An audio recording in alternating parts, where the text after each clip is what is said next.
Silakan untuk memulai pembelajaran hari ini dipimpin oleh siapa mau berdoa? Izin Bu, dari kelompok 2, Bu Fitri ya, pimpin doa. Ya, silakan. Assalamualaikum warahmatullahi wabarakatuh. Untuk mengawali kegiatan pelatihan manajemen puskesmas hari ini, marilah kita berdoa terlebih dahulu. Berdoa menurut kepercayaan masing-masing, agama dan kepercayaan masing-masing. Berdoa dimulai.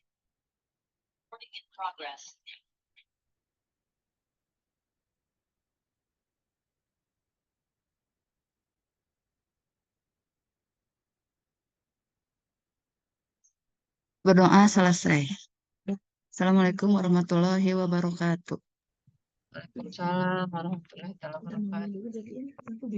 Baik, silakan untuk refleksi dulu. Ya Bu, hari ini refleksinya oleh kelompok 2 yang akan disampaikan oleh Dr. Naomi untuk materi surveillance. Dr. Naomi, silahkan.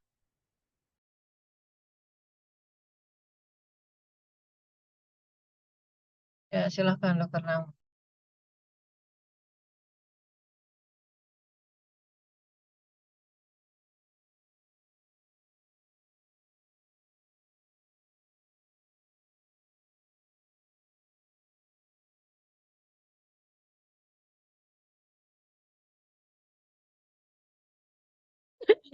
Punten Bu, di mute. Ya, saya memakai akunnya Dr. Eva. Kebetulan belum bisa login. Ya, Ya, materi selanjutnya dari surveillance itu oleh Bapak Agus, dibawakan oleh Bapak Agus. Tujuannya untuk bisa mengetahui pendekatan upaya kesehatan masyarakat di puskesmas untuk kita bisa sama-sama mengetahui penyelenggaraan surveillance epidemiologi di puskesmas dan melakukan manajemen upaya kesehatan masyarakat di puskesmas. Nah, kemudian dijelaskan bahwa apa saja sih jenis-jenis UKM, pelayanan UKM dan pelayanan UKP. Pelayanan UKM yaitu Yaskesda, Gizi, Promkes, Catering, dan P2P. Untuk UKM pengembangan, Jiwa, Kasorga, Indra, dan Gizi Masyarakat. Untuk UKP, yang pertama pelayanan rawat jalan, gawat darurat, persalinan normal, pelayanan di rumah atau home care, dan pelayanan rawat inap. Jadi kalau kemarin dijelaskan ada 2 bulatan ya Bu ya, dan teman-teman sekalian ada UKM dan UKP, yaitu semuanya melakukan pendekatan siklus kehidupan dan pendekatan PSPK. Nah, untuk manajemen upaya kesehatan masyarakat dimulai dengan perencanaan, penggerakan pelaksanaan, pengawasan, pengendalian, dan penilaian. Kemudian tahapan dari UKM yaitu pertama persiapan, analisis situasi, analisis data, perumusan masalah, penentuan target upaya kesehatan, penyusunan RUK, dan penyusunan RPK. Nah, yang selanjutnya adalah kegiatan surveillance. Jadi surveillance kesehatan adalah kegiatan pengamatan yang sistematis dan terus-menerus terhadap data, informasi tentang kejadian penyakit, dan atau masalah kesehatan, dan kondisi yang mempengaruhi terjadinya peningkatan dan penularan penyakit atau masalah kesehatan, dan memberikan informasi guna tindakan pengendalian dan penanggulangan secara efektif dan efisien.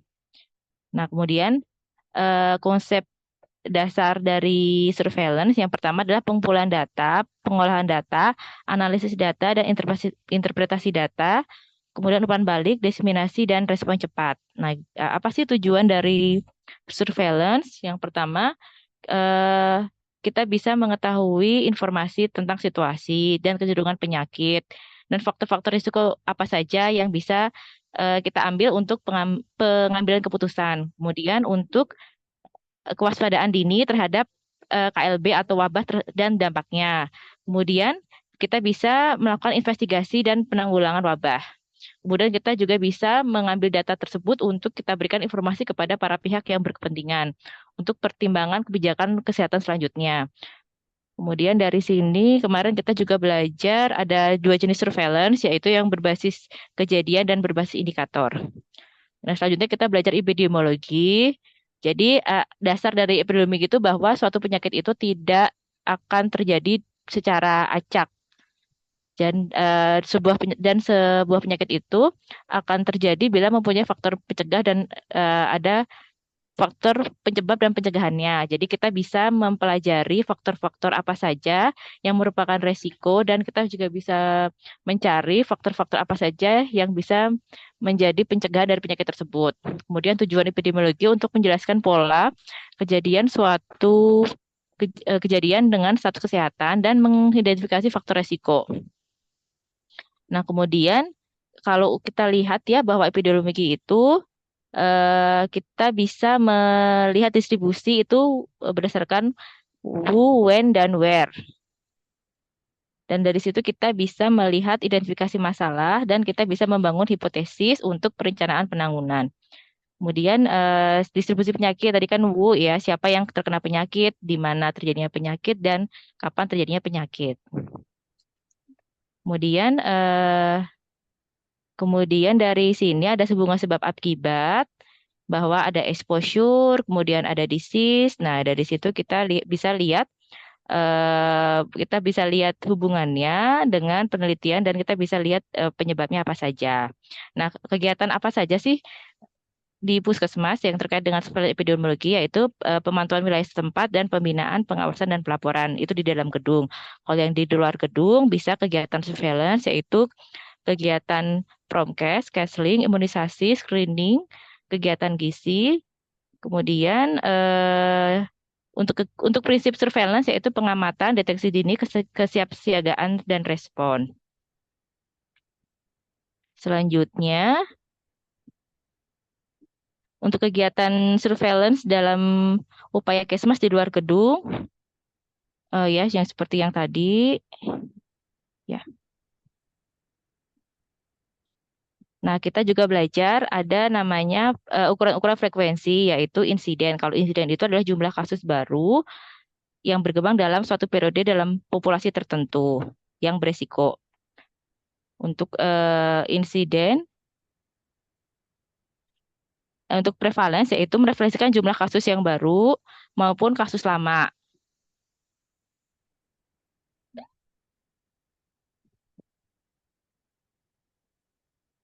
Nah, kemudian ada upaya pencegahan. Jadi di yang terakhir itu ada upaya pencegahan bahwa kita mengenal ada 5 level pencegahan. Yang pertama health promotion, yang kedua specific protection, kemudian early diagnosis and prompt treatment, yang keempat disability limitation, yang kelima rehabilitation.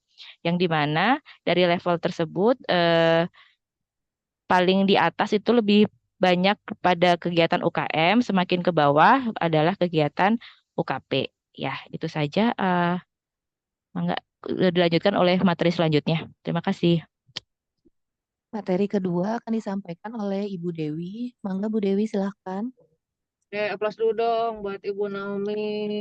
Ya, luar biasa. Ya, silahkan lanjut. Terima kasih Dokter Rizka. Ya, saya akan coba merefleksikan untuk materi yang kemarin dari Bu Warningsih tentang pengelolaan obat. Untuk pengelolaan obat ini, salah satu dasar hukumnya adalah dengan Permenkes nomor 74 tahun 2016 tentang standar pelayanan kefarmasian. Untuk upaya peningkatan ketersediaan dan keterjangkauan obat, ini diperhatikan ada 2 regulasi obat dan vaksin, yaitu melalui Fornas dan e-katalog. Untuk Fornas ini adalah untuk penetapan jenis yang berdasarkan kriteria pembelian obat, kemudian untuk e-katalognya adalah penetapan harga berdasarkan hasil lelang dan negosiasi. Untuk peranan Formas sendiri di sini adalah untuk kendali mutu dan kendali biaya, yang tentunya harus menggunakan konsep seleksi obatnya. Di antaranya yang pertama adalah obat harus terpilih yang tepat, kemudian yang kedua berkhasiat, yang ketiga bermutu, dan keempat aman dan terjangkau. Selanjutnya untuk pelayanan kefarmasian, untuk tata kelola obatnya sendiri harus memperhatikan yang pertama adalah pemilihan dan seleksi, ini melalui formas dan standar yang berlaku, kemudian yang kedua adalah perencanaan pembiayaannya melalui RKU, yang ketiga adalah pengadaan ini bisa melalui e-purchasing atau e-katalog atau cara lain yang sesuai dengan Perpres. Yang keempatnya adalah tentang penyimpanan obat. Misalnya oksitosin, metil, epinefrin itu harus disimpan di kulkas. Selanjutnya adalah distribusinya. Ini harus diperhatikan logistik dan LPLPU-nya. Untuk yang selanjutnya adalah tentang penggunaan pelayanan kefarmasiannya. Ini berdasarkan dengan untuk ini diperhatikan Fornasnya juga, dan selanjutnya adalah untuk Monefnya. Untuk pengelolaan Kecil obat ya suaranya?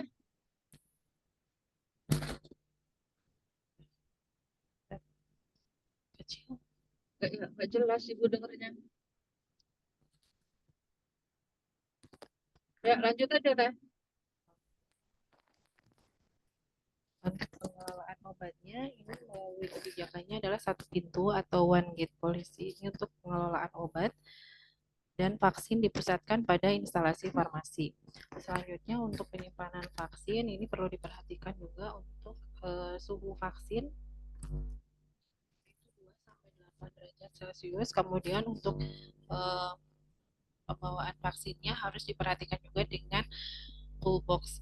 Nah, untuk mempertahankan suhu vaksin, ini yang direkomendasikan adalah full pack atau kotak dingin cair, dan sudah tidak direkomendasikan dengan cool pack atau ice pack kotak dingin beku, karena ini dimungkinkan dapat merusak sensitivitas dari vaksin yang sensitif beku. Selanjutnya untuk alat pemantau suhu, ini ada 4, yaitu alat pemantau suhu analog. Alat ini harus dibawa ketika mengambil vaksin. Kemudian ada alat pemantau dan perekam suhu kontinu. Selanjutnya adalah alat pemantau paparan suhu dingin atau freeze-tag. Ini untuk menampilkan indikator vaksin tersebut suhunya masih beku. Kemudian ada alat pemantau dan perekam suhu secara kontinu.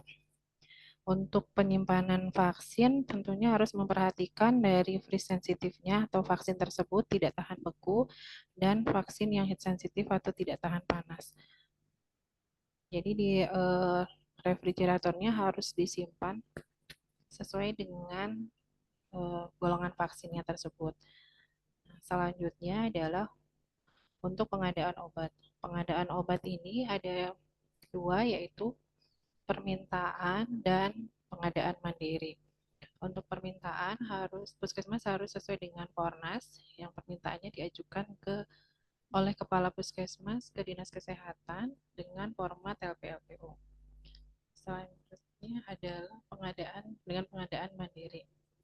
Pengadaan obat secara mandiri oleh puskesmas dilakukan sesuai dengan ketentuan peraturan perundang-undangan.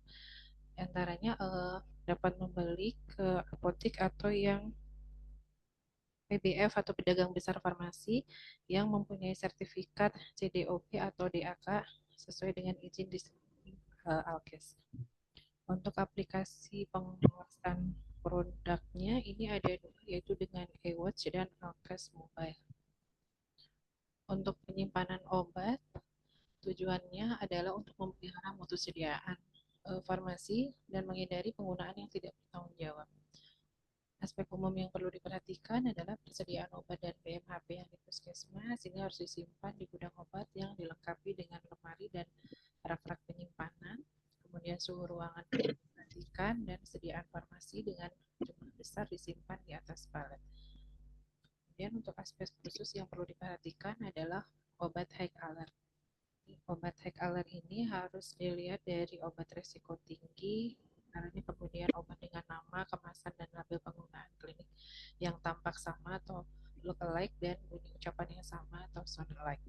Kemudian ada yang elektrolit konsentrat seperti natrium klorida juga harus diperhatikan penyimpanannya. Selanjutnya untuk obat narkotika ini harus penyimpanannya di lemari khusus dan ada 2 kunci. Yang pertama kunci dipegang oleh apoteker penanggung jawab dan satu lagi dipegang oleh tenaga kebersihan. Selanjutnya untuk obat kegawat daruratan medis, penyimpanan obat ini harus diperhatikan dari sisi kemudahan, ketepatan, dan kecepatan reaksi bila terjadi kegawat daruratan. Selanjutnya untuk pelayanan farmasi klinis. Pelayanan farmasi klinis ini dilakukan meliputi Yang pertama, pengkajian dan pelayanan resep.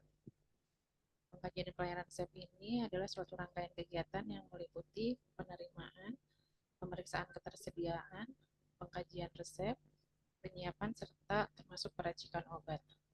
Kemudian yang kedua adalah pelayanan informasi obat atau PIO, merupakan kegiatan penyediaan dan pemberian informasi atau rekomendasi obat yang dilakukan oleh apoteker kepada dokter, perawat, profesi kesehatan lain, atau pihak yang di luar puskesmas.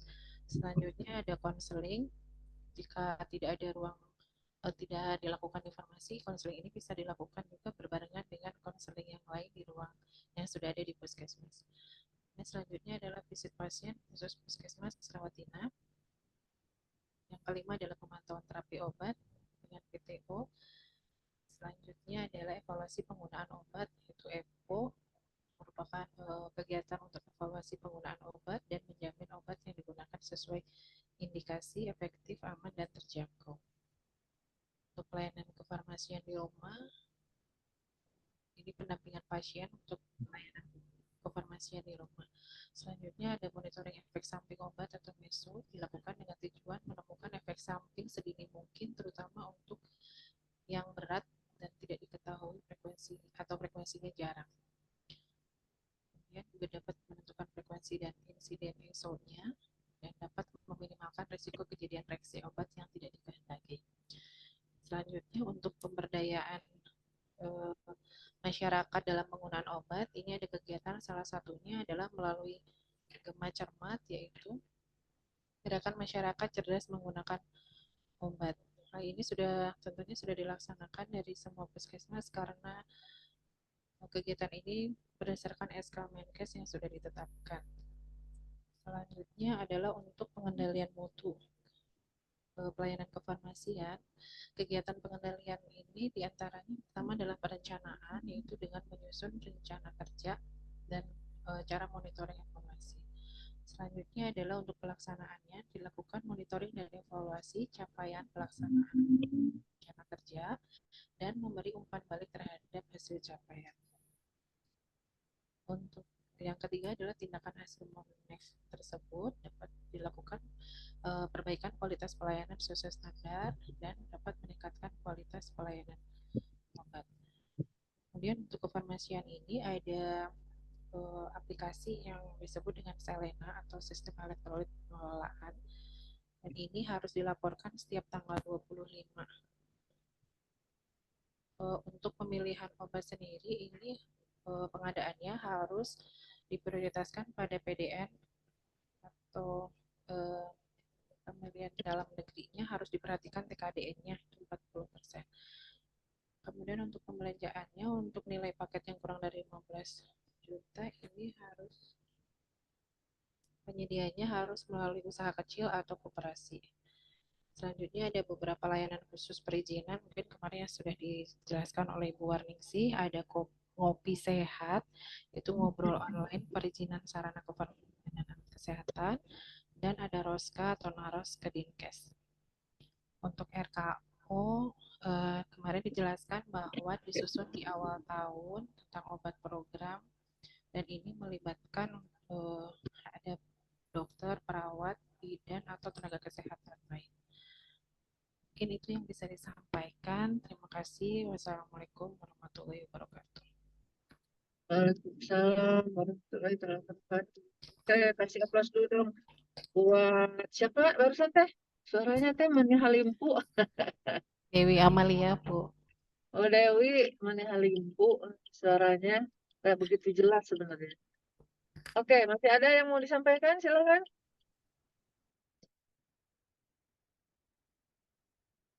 Gimana kemarin diskusinya? Silakan, siapa yang mau merefleksikan menurut persepsi masing-masing dulu ya. Oke, jadi teknik membimbingnya memang berbeda-beda, tapi pada dasarnya semuanya materinya sama. Ya. Silakan, ada yang mau curcol terkait dengan kemarin yang sudah dikerjakan. Paling tidak kemarin itu berkoordinasi terkait dengan permintaan data-data dengan program, ya. dan menganalisa data. Silakan.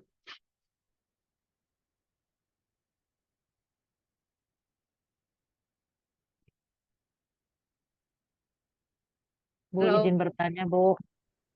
yo bertanya ya. Tapi belum bercerita ya, silakan Kak Bapak bertanya.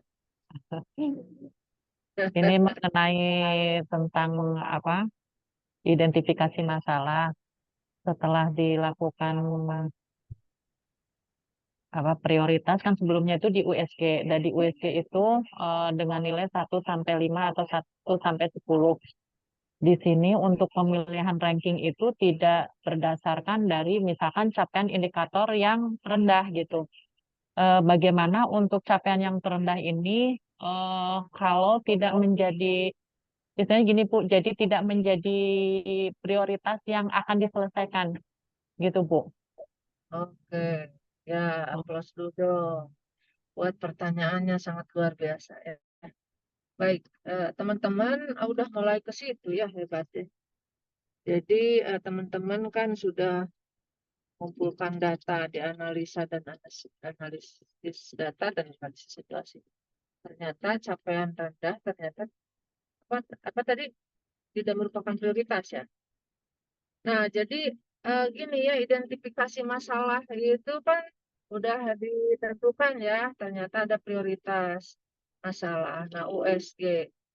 Kalau melihat dari capaian, ya kan, capaian secara kasat mata, harusnya yang hanya capaian 10% kan yang dilakukan gitu kan, betul nggak? Daripada yang 50% misalnya capaian, itu kan contoh kasusnya ya. Nah, tapi setelah di USG, ternyata hanya USG itu di lapangan, ini teori kelas USG itu kan urgensinya gimana, urut ke bawah kan, dan keseriusannya gimana, urutnya gimana. Nah, tapi kalau di lapangan, ya kan, di lapangan itu teman-teman itu berkumpul secara konsep teori, berkumpul itu minimal 6 sampai 7 orang. Nah, kemudian yang terpenting juga terkait dengan orang-orang yang berkumpul itu orang-orang yang memang menangani kasus-kasus tersebut. Misalnya orang-orang promkes ya berkumpul dengan orang-orang promkes dan yang paham terkait dengan itu kan. Nah, di USG sama di lapangan juga harus di USG. Capaiannya sekian yang misalnya masalahnya 1, 2, 3, 4, 5. Capaian program yang rendah itu nomor 1 misalnya. Tapi setelah di USG, ternyata menurut persepsi teman-teman, setelah pertimbangan dan voting ya dari 6-7 orang itu, ternyata kasusnya nomor 3. Ya kan? Ya memang harus seperti itu. Karena pertimbangannya kan lain. Seperti contoh aja kasus yang paling ngeri ini ya.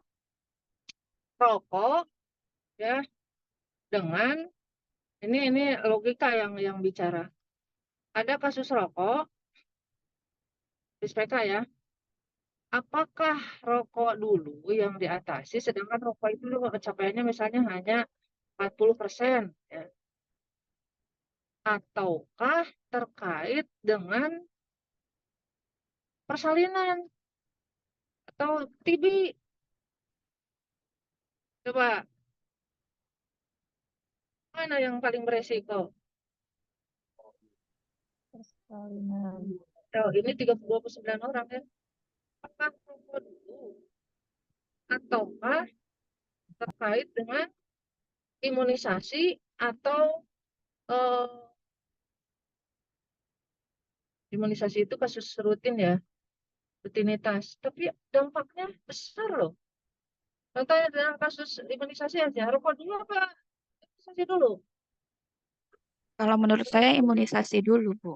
Setelah di USG. Nah itu, walaupun capaiannya udah dianggap lebih tinggi dibanding rokok. Ya, jadi nggak masalah. Memang seharusnya seperti itu. Karena kita berpikir dampak daripada imunisasi kalau tidak ditangani kan besar.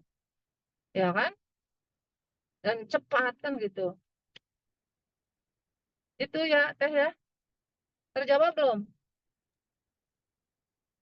Berarti untuk capaian indikator yang rendah itu tidak Belum, tidak selalu. istilahnya eh, pemecahan permasalahan supaya indikatornya naik itu dengan apa, Bu? Indikatornya rendah dengan capaiannya. Ya, solusinya gimana yang alternatif tadi? Begini, itu kan hanya prioritas. Tapi kalau bicara masalah itu, saya sarankan itu semuanya harus diselesaikan. Bukan berarti rokok, ini contoh yang tadi aja ya. Bukan berarti kok rokok tidak diselesaikan gitu loh. Tapi yang harus didahulukan adalah imunisasi. Tapi rokok juga harus diselesaikan. Caranya dengan apa? Ya harus mencari akar penyebab masalahnya yang jelas. Akar masalahnya apa? Harus jelas dan strateginya harus dipikirkan oleh teman-teman. Makanya ada inovatif kan. Nah, kalau misalnya tahun kemarin masalahnya itu diselesaikan masih belum selesai. Nah, sekarang makanya setelah mencari akar penyebab masalahnya harus jelas akarnya yang harus dicari. Setelah akarnya, why itu kan. Setelah akar masalahnya diketahui, mencari alternatif pemecahan masalah. Alternatif pemecahan masalah itu jangan cuma satu, yang lain juga alternatif ya masalahnya. Kemudian mencari alternatif dua atau tiga, jangan cuma dua juga misalnya ada ide lain. Nah, sehingga muncul inovatif. Tahun kemarin juga itu dilakukan nggak? Coba yang ini gitu. Akhirnya voting juga di situ, teman-teman. Voting terkait dengan masalah tersebut untuk diselesaikan dengan orang-orang yang memang paham dalam hal masalah tersebut. Sehingga dicarilah alternatif yang terpilih. Nah, alternatif terpilih itulah yang sebagai dasar untuk RUK. Ya.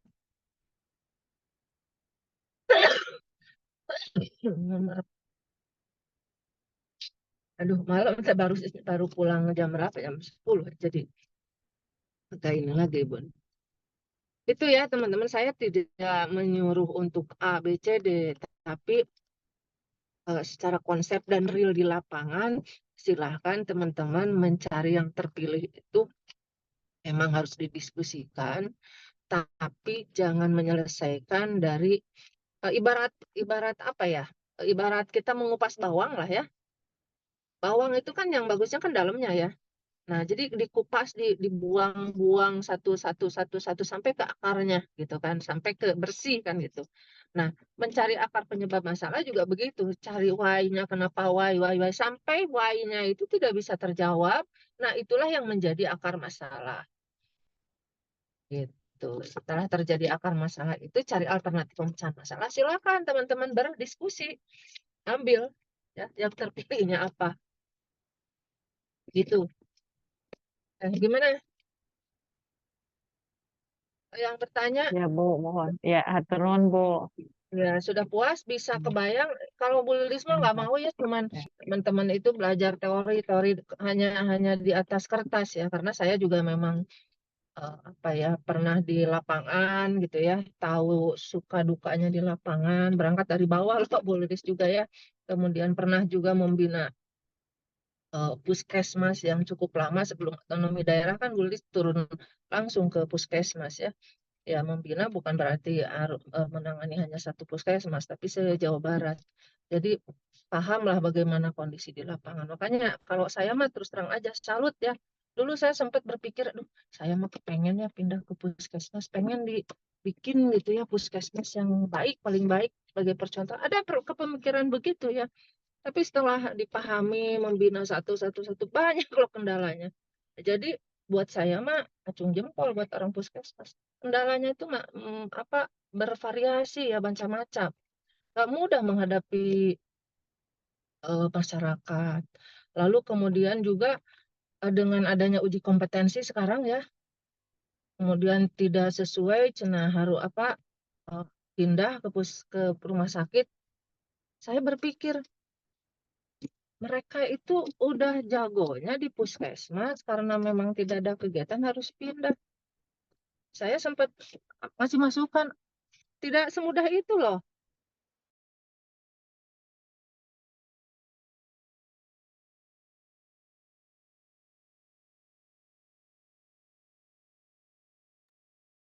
Bu Lili suaranya hilang, Ibu.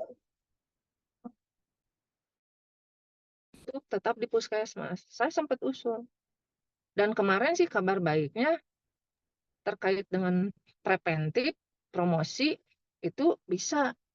Tapi nggak tahu ya apa ACC apa enggak. Cuma wacananya kemarin yang promotif itu boleh sampai jabatan utama itu di puskesmas. Gitu ya. Karena memang nggak mudah gitu. Tapi ya setiap institusi kan ada plus minusnya gitu ya. Ada ini mungkin passionnya di sini, ini mungkin passionnya memang di rumah sakit gitu ya. Yang jago di rumah sakit juga belum tentu bisa loh pindah ke puskesmas. Sebaliknya, yang jago di puskesmas juga belum bisa jago ke rumah sakit gitu ya. Betul nggak teman-teman? Halo, betul nggak? Betul, betul sekali, Bu. Betul. Iya, jadi alhamdulillah ya mudah-mudahan kabar tersebut benar ya.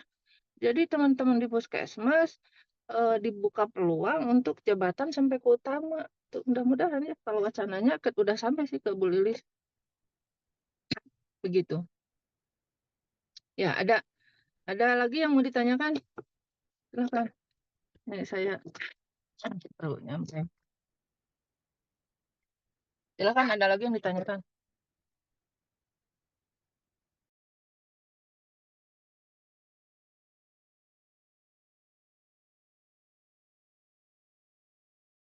Ada lagi? Sambil nunggu Teh Kania boleh disiapkan dulu yang gerak-gerak dulu. Nanti saya mau mengupas sedikit terkait dengan materi yang Pak Agus sama Pak siapa? Bu Warning sih. Mangga Ibu boleh. Ya, silakan.